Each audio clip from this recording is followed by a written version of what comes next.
네, 이번에는 고향 소식을 지역 신문으로 알아보는 클릭 전국은 지금입니다. 오늘은 먼저 매일신문부터 살펴보겠습니다. 집값 상승률 1위인 대구 아파트 시장이 최종 성적표를 기다리고 있다는 내용인데요.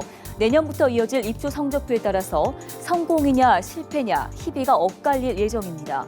현재로서는 최종 시험에 낙제할 수도 있다는 관측도 있습니다. 바로 공급 과잉 때문인데요. 실제 대구의 입주 물량은 올해 14,000여 가구에서 내년에는 27,300가구가 입주 대기 중인 것으로 알려졌습니다. 여기에 2017년에도 18,600여 가구가 쏟아질 전망입니다. 이렇게 공급 과잉 현상이 불거지면서 최근에는 아파트 분양권의 프리미엄, 즉 웃돈이 반토막 났다고 하는데요. 오히려 수성구 재건축 쪽으로 눈길을 돌리는 현상이 나타나고 있다고 합니다.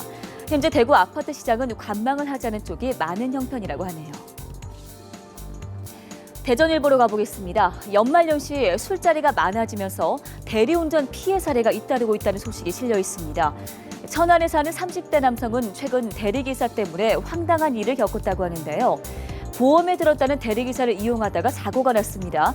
알고 보니 대리기사가 든 보험, 차량 수리비만 적용되는 보험이었는데요.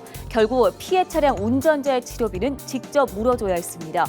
심지어 지난달 중순에는 대리기사를 이용하다 사고가 나서 하반신이 마비가 된 사례도 있었는데요.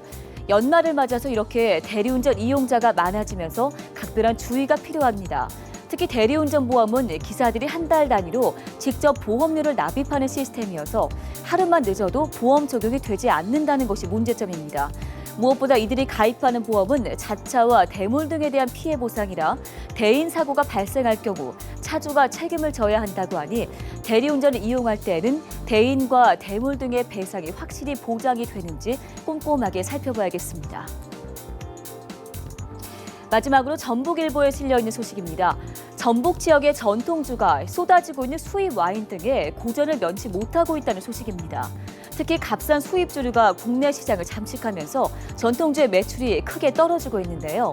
전통주 제조업체 등에 따르면 전주 지역 대표주인 이강주의 경우 지난해 매출은 12억여 원으로 10년 전 40여억 원에 비해서 70%나 줄어들었습니다. 복분자와 막걸리 생산업체들의 매출 역시 매년 15%가량 감소하는 것으로 집계됐습니다. 이 밖에 전통주 시장들도 FTA 체결로 값싼 과실 원액이 수입되면서 매출이 감소하면서 위기를 맞고 있다고 합니다.